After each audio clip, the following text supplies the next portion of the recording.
The night's always darkest before the dawn. I promise you. Dawn is coming. But that night before? Oh no, that's gonna be shit. What's up guys, Mason the Brock Henderson here, and this is Superman Season 3, Episode 1, Closer. This is what I've been waiting for. This is why I had to suffer through 2 reviews of The Flash to get back to this good stuff. And I know people will say, just skip over The Flash, just watch this. But as I said in my reviews of those episodes, I watch it and review it because I used to enjoy that show. I feel like it deserves to be ripped apart for what they did to my favorite show, or former favorite show on the CW. But now let's talk about my current, and probably going to be overall favorite show on the CW DC universe. Superman and Lois is back. And this is so refreshing. Like going from The Flash, where there's so many stupid moments, the writing is either cheesy or brainless. The characters are not interesting. They're not fun to watch. The stories are bland and dull. And then you get to this show. The characters are fun and vibrant. They're very interesting. The stories are complex and deep. The acting is phenomenal. The writing is great. They don't have to tell us so much. They can show some of it. Like there's just so much about this that it works. It's a well done show. I don't understand how they're connected technically. Like I'll actually have to look up and see if there is any connection between these shows anymore, because it doesn't feel like it. I mean, from the writing to the characters to the special effects, there's so much about this. It's good. It's great even. But let's talk about the one big thing that has changed for the season. That is, of course, Jonathan. Looked it up. Apparently the guy who was playing him before decided to step away. There was a lot of different speculations about why. So far, new Jonathan, it's okay. I feel like he's trying to play a similar character to the other guy that played Jonathan. And in a couple of the scenes it works. In a couple of scenes it did feel a little weird. So I don't know if they're going to make any changes to Jonathan's character to suit this actor a bit more. From what I've seen so far in this first episode, I will say the more natural scenes, I think he handles pretty well. It's the ones that are supposed to be, I think, a bit more serious and a bit more emotional. So far, I'm not really seeing much from him there. And he's not doing poorly, I just feel like he's maybe trying a little too much to be the same as the original actor. So I know it's something they can't really control. We'll see how it handles as the season goes along. But as far as all the stories, the weakest one, in my opinion, is probably the one with Kyle and Lana. I've actually been really invested in their story up to this point, but now it kind of feels like they're just doing it kind of feels soap opera-ish to me. They're talking about the divorce papers. She can't sign them, so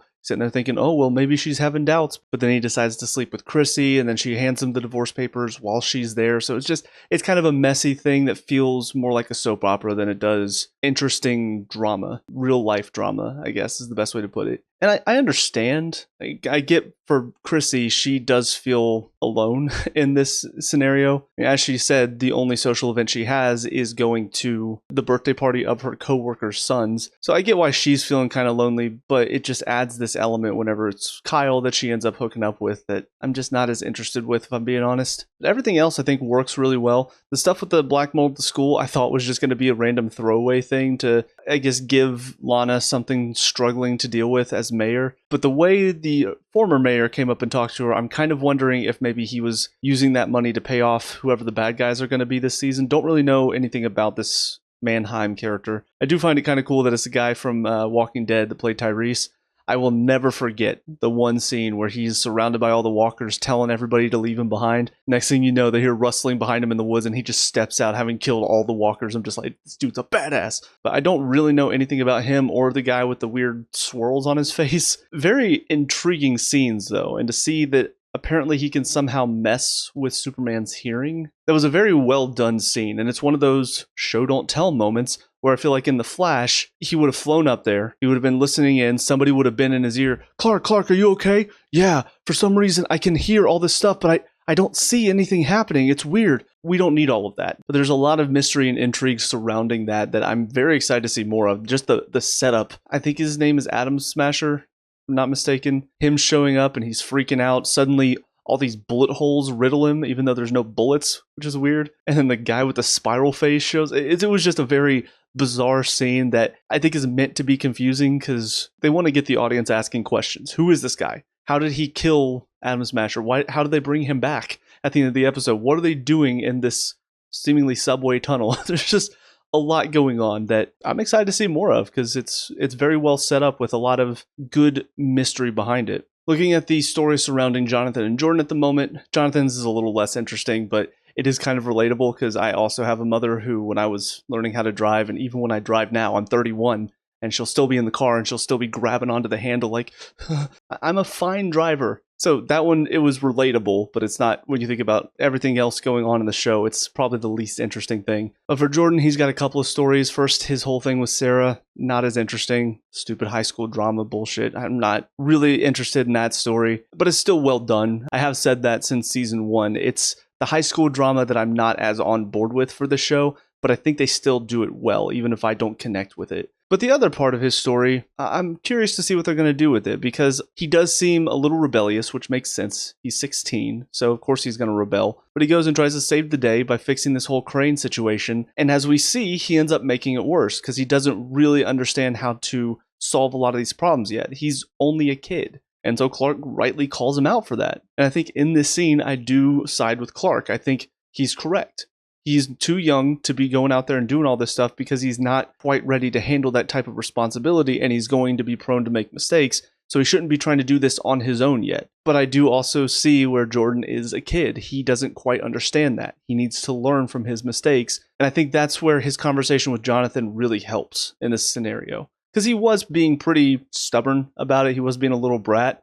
But then when he talked to Jonathan, Jonathan had that point of, I mean, did you make it worse? So it's nice to see that they still have those moments where they can connect as brothers, even if the actor is new. I think the chemistry is going to take a little bit of time, because I do think Jordan and Jonathan in the first 2 seasons had a lot of chemistry between these 2 actors. They really felt like brothers. I hope that these 2 will find their chemistry, because so far it's good. I don't think it's quite as strong as the other guy that played Jonathan, though, so give it some time, we'll see how it develops. But I would like to see Jordan grow this season. I would like to see him starting to learn a bit more about being a superhero, and I would like to see him trust that his dad is helping him learn, is helping him reach the potential that he has. And he's not just gonna, oh no, I already know what I'm doing because clearly I'm amazing at this. Because that's the type of character that does get on my nerves, to be honest. A couple of other stories that I'll touch on real quick that I thought were good, but I'm still waiting to see where they go. First of all, we see Lois's dad trying to get Natalie to join this academy. It does showcase who he is as a character. He does tend to think one way, sort of stubborn in that way. And so in his mind, he sees her potential and he wants to try to help her realize that, without thinking about the fact that she just wants to hang out with him. Because to her, he's like her granddad. But of course, he's not thinking about that. He's just thinking about, oh, how can I help her use her abilities and use her intelligence? And how can I help her help the country in the process? Like, his mindset is not the same as a normal person's. And I'm glad they kind of have him realize that at one point too. Because in his mind, this is him trying to connect with her because he thinks this is what's best for her, but that's not what she wants. And I think sometimes that's where he struggles to connect with people. Even Lois at times in the first couple seasons we saw this. So I thought it was a nice scene and had a nice reconciliation at the end too. The stuff with Lois and Clark, I'm not really sure where a lot of it's going, but I think a lot of their scenes were very well done. We see both sides of them where they're unsure about how they feel about having another kid. Lois ends up, I think, a lot more excited about it. Clark is still unsure because obviously there's a lot going on right now. But by the end, whenever they both realized they did want kids, I did sort of have the feeling that she wasn't actually going to be pregnant. Don't know what's actually going on with her. Sure, we'll figure that out a bit later into the season. Hopefully it's nothing too bad. But I thought there were a lot of really good moments between them. Just the visual acting. Nothing really being said. Just how they are reacting to the situation is so well done. And it shows what good acting and good direction can give you in a lot of these scenes. I will also say there was a part of me that thought it was kind of hilarious whenever Lois was showing the one video at the birthday party. In my mind, I'm just sitting there thinking, she knows what she's doing. She's showing all these cute little baby moments with Clark right there. She knows what she's doing. And sure enough, whenever they start talking about the baby stuff, he's like, yeah, when I was watching that video, just reminded me how nice it is to have little ones running around the house. I'm like, she did that on purpose. They're not going to say it, but she did that on purpose. In fact, it was kind of twofold. It worked to convince him that a baby is a fun thing, and also it embarrassed her kids at the same time. So yeah, Lois was pretty smart with that one. But honestly, just looking at this episode as a whole, the biggest thing for me is I actually care about it. I was enjoying it. I was laughing at the funny scenes. I was feeling some of the more emotional scenes. There was just so much about it that I'm like, this is what The Flash is missing now. I look back at season 5 of The Flash, where Nora entered for the first time. That is where it started to drop off, but there was still enough about that season that I cared, because there was enough intrigue. There was enough about the characters there that I wanted to see everything work out. And again, I did not like Nora as a character for that season, But when she disappeared at the end, I cared enough about Barry and Iris that it broke my heart too. And the acting was so good, and the direction was so good. I've not felt anything for that show since that season. Whereas this show, since season 1, I've been emotionally invested in most of these characters. And even the ones that I'm not emotionally invested in, I still feel like they're real. I buy that this is a real world that I'm watching, and that's what the best fiction is supposed to do. It's supposed to draw you in and make you feel like you're a part of this world. It's really, really refreshing. But with all that being said, on to episode 2. I'll see you there. And now episode 2, Uncontrollable Forces. Yep, this is what I was worried about. Because I will say, whenever she got that call at the end of last episode, there was a part of me that was like, please don't be Cancer. Don't be Cancer. Cancer's kind of a cliche, but that's what they're going with. And don't get me wrong, I mean, the scene at the end, properly emotional and very well acted on all accounts. Even the scene between her and Clark preceding that scene too. So I'm sure it's really going to hit home. The acting is probably really going to make me feel, I already am a little choked up about it just from that final scene alone. Narratively speaking, it is kind of a cliche to have this. But then again, they could still do something interesting and unique with it. And I think the big thing too is you can do a cliche well if you have the right characters go through it. And I think this is a case where I think it's going to be okay in the end. And just looking at these characters, looking at how well they interact off of each other and how well the acting is done for all of them, I feel like even though it's a cliche, it still will be very well done. So I think ultimately I'm okay with it. I think it just in the moment whenever she was like, I have cancer, I'm like, oh, okay. Not surprised at all by this one. But what's really kind of funny is there are 4 stories, technically, that were happening at about the same time that we kept cutting in between. And it's funny how 3 of those 4 stories, I was on the edge of my seat. I was wanting to see what was going to happen next. But then there's the one story they kept cutting back to. And every time they did, I just kind of rolled my eyes. I'm just like, okay, here we go. And that is, of course, the party. Because, once again, the high school drama is just not that interesting. I do think the reason why, after last episode especially, is because it's not really relatable. A lot of the stuff that they go through in the show is not really relatable to me. That's why I think the story with Jonathan learning to drive, that one I found kind of funny and enjoyable because I've been there. I've had a parent that is way over the top nitpicky with how I drive, but I never went to parties. I never dealt with a lot of this stupid BS high school drama that they tend to go through in these types of shows. So I feel like that's why I never really connect with it. Like there was nothing inherently bad about this episode and about anything that they did, although I do think Jordan being petty and freezing his car, not really a fan of that choice for him. But the rest of it I think is fine. Natalie's trying to find a way to be on this earth and find a new life here, even though she doesn't really know the people that live here. Stuff with Jonathan, meh. Apparently his ex still is in love with him, even though he's dating somebody else. Who cares? Jordan and Sarah's drama, I guess they kind of reconcile, but I don't know. It feels like they took what was a fairly sweet, cute little high school romance, and they just sort of dropped it entirely. Like even this reconciliation between the two of them, it feels more like they're just agreeing to be friends again. And I really felt like the connection was there for the two of them. So I don't know. I mean, not every high school relationship works out, obviously, but it still feels weird how quickly we switched from they're a couple, they're cute, and now all of a sudden they're not a couple. And there's like a lack of connectivity between them now. And it feels weird, but whatever the case, all that stuff was not as interesting. The other 3 stories, though, very interesting. Starting with, you got John and Lana. So first of all, Mayor gets killed. That already sets up for a very interesting story. And we'll say it is kind of funny. I thought we would find out the connection between the money he was talking about at the end of last episode and the people that were seeming to go up against this season. I thought we'd see that connection later.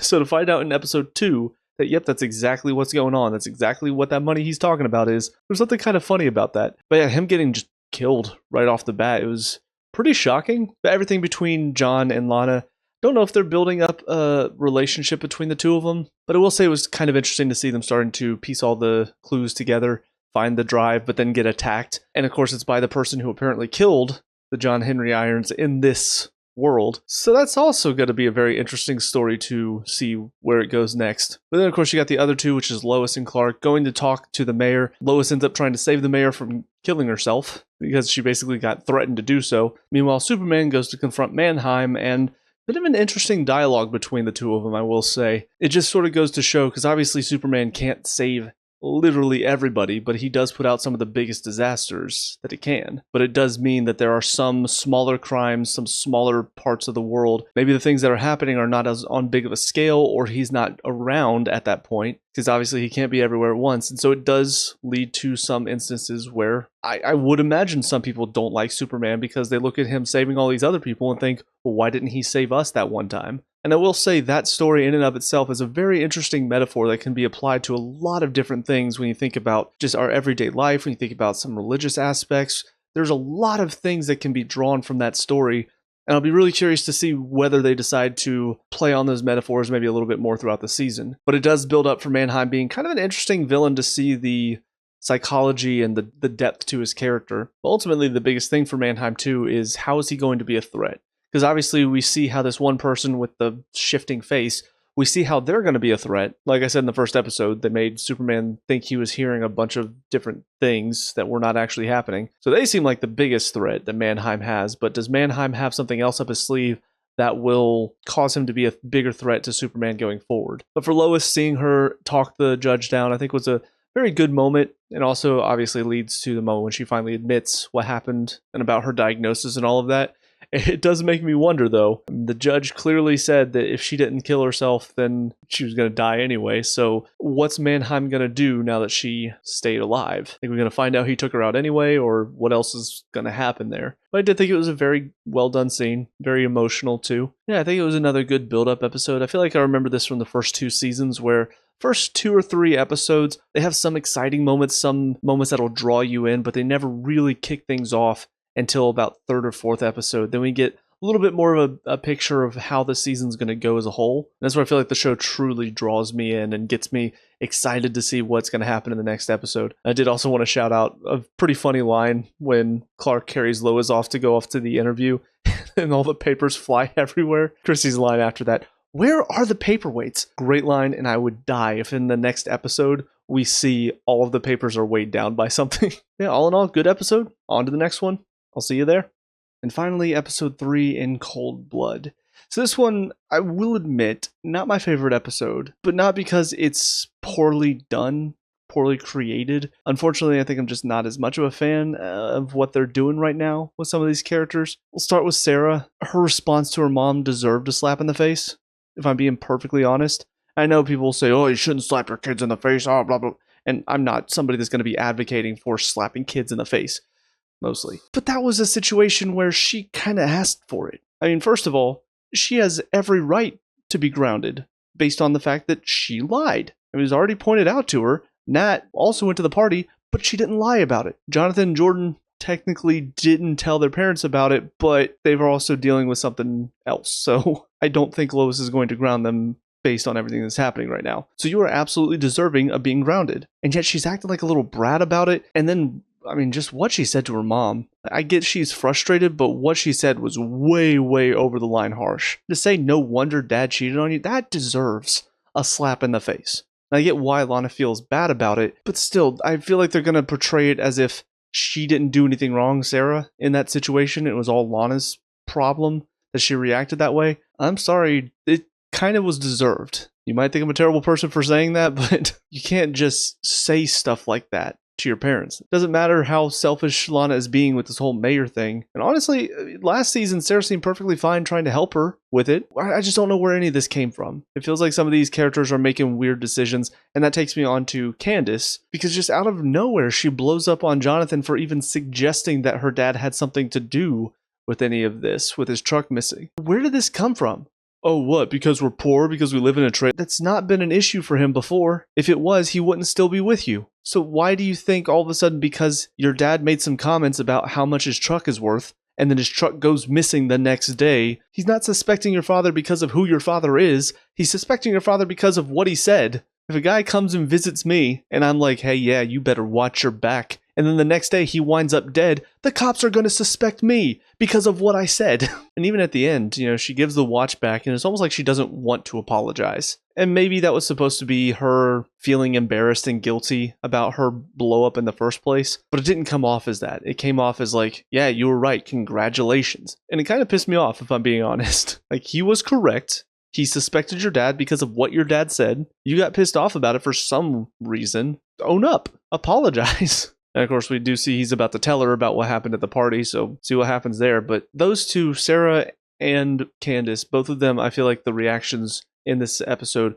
were completely unjustified, put them entirely in the wrong, and made me kind of dislike them. So I don't know why they decided to do that with both of them, but hopefully it improves soon. Because we have seen in some of the previous episodes and previous seasons, there are some times that Jonathan was doing something that was making him unlikable, or Jordan would do something that would make him unlikable. But typically, I feel like the show does a good job of having them own up to their mistakes, and in the end, they realize and they change. I hope that happens here with the two of them. But the final thing, which ultimately was kind of resolved at the end of this episode, was how Lois was acting. And to be perfectly honest, it is kind of a new concept. I feel like I've seen this type of story in other avenues of life where somebody's scared to do something that they need to do. Like the one that comes to mind off the top of my head is Pam in The Office when she gets pregnant the first time. There's that fear of acknowledging what's about to happen and being concerned about what's going to happen if you go in and it makes it all real. And so in this scenario, I can understand why that might be her mindset, but it is a little frustrating that, yeah, she's more concerned about her story than about her own health. And I will say, I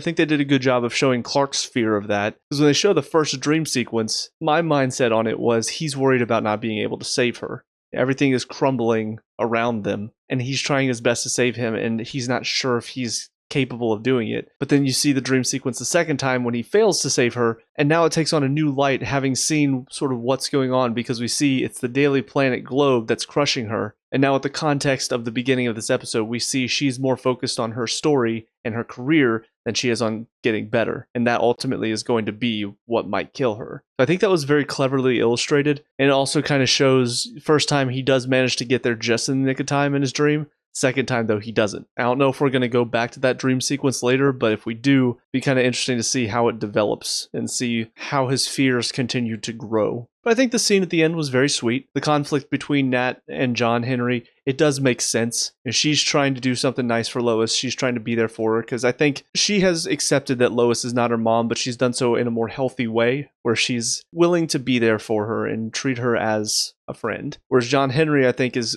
sort of gone overboard with it, which makes sense because this woman he was married to in a different timeline. So it would be very, very weird to look at somebody who you used to be romantic with that's not actually them. It's a very complex situation. So I think he was going a little bit overboard with it to the point where he doesn't even want to attribute anything from his Lois to this one. And so the thought of giving her his Lois's watch, it does sort of cross that boundary a little bit in his mind. And because he's trying so hard to think the opposite, I think it kind of resulted in him blowing up a little bit. But I appreciate the fact at the end, he kind of realized that he was sort of overdoing it. I will say as well, Sam's reaction to finding out Lois didn't go the first time, I did think that was a little weird. Because first of all, where are you? I know you're working at the DoD, but surely you can call out for a couple of days and have somebody step in charge as acting commander or whatever he is.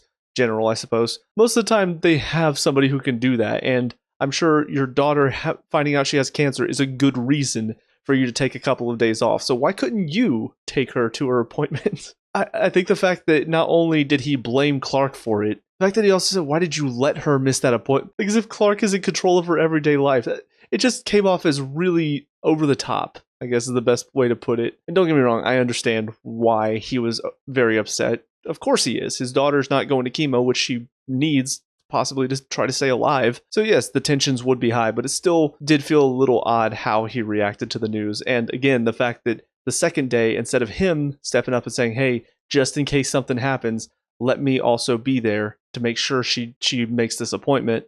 Instead, it's just, nope, I'm going to go to the DOD today, keep doing my job, and then get mad whenever Clark goes and does his job and ends up saving lives in the process. But I think that's about it for this one. I mean, there are a couple of other scenes. We see Chrissy and Kyle talking at the end of this episode again, so I'm guessing they might be kindling something there. We also saw Kyle got all jealous because he found out John Henry had been helping out Lana. A lot of this, again, it feels kind of soap opera-ish, so I'm not quite as interested in that stuff. And it does suck because I thought the Cushing's drama in the first couple of seasons, it was very human. You think about Superman and Lois, what they're dealing with, and a lot of it is superhuman. A lot of it is alien to us because they're dealing with alternate timelines. They're dealing with their son having powers. dealing with trying to fit in while still having superpowers. There's a lot there. Occasionally would get human, but for the most part, it was stuff that we don't deal with on a daily basis. So it was interesting to see how they were going to navigate it while still trying to be a family. So the Cushings were sort of the counterpart to that, where they're dealing with a lot more of the human situations that we could deal with in our everyday lives, whether it's family drama, whether it's problems at work. Granted, they did get a little bit more into the political realm, with Kyle being on the town board or whatever it was, inviting Morgan Edge into the town and all the problems that came along with that. That might not be something that's relatable, but the fallout that happened with the family because of that, I think, is where it felt a lot more human. And then obviously season 2, there was a lot of stuff to deal with the mistake Kyle made in the past. The daughter's growing up a bit more. And so this season had the potential to take them into a realm of the separated family. Like, how do you deal with a lot of that? And instead, it feels more like they're focusing on, oh, well, now Kyle's got Chrissy in the background and Lana's got John Henry. Ooh, what's going to happen? Instead of actually focusing on how it affects each family member, how divorce, it puts a lot of strain, especially when there are kids involved. I am speaking from experience. The strain that it can put on people has a lot of potential to be explored here. And yet we're just kind of putting that aside and focusing more on, okay, well, is Kyle going to hook up with Chrissy again? Is Lana and John Henry, are they going to get together? I just don't think that's as interesting as what they could have done with it. So I'm holding off on my opinion on that for now. It's really in the background. It's only a few scenes every episode, so it's not really being focused on. So even if it does turn out to just be that, I'll be disappointed, but it's not like it's taken up that much time, so I'm not as frustrated with it, to be perfectly honest. But all in all, I mean, 3 really good episodes. Again, I'm excited to be watching a good show. It was a slog to get through The Flash, and it will still be a slog because, again, I am going to continue on with it. I'm going to see how it all comes to an end. I'm going to give it the ripping into it deserves, but it's just nice to have something to go to that is a good time, is well written, and it just really counterbalances everything I feel about The Flash. All of the anger and frustration and the pain that The Flash gives me, I come over to Superman and Lois, and it's just so well done. And it reminds me that there are good writers and good directors and good actors out there, just they don't work on The Flash. But with all that being said, those are my thoughts on these 3 episodes, so let me know what you guys think down in the comment section below. What were your thoughts on these 3? Let me know, we can talk about and discuss all that good stuff. Leave a like and subscribe for future Superman and Lois reviews. Also check out the channel, we have a lot of other reviews on here, so check those out if you have time. But until next time, I hope you guys have a great day, and I will talk to y'all later. Peace out.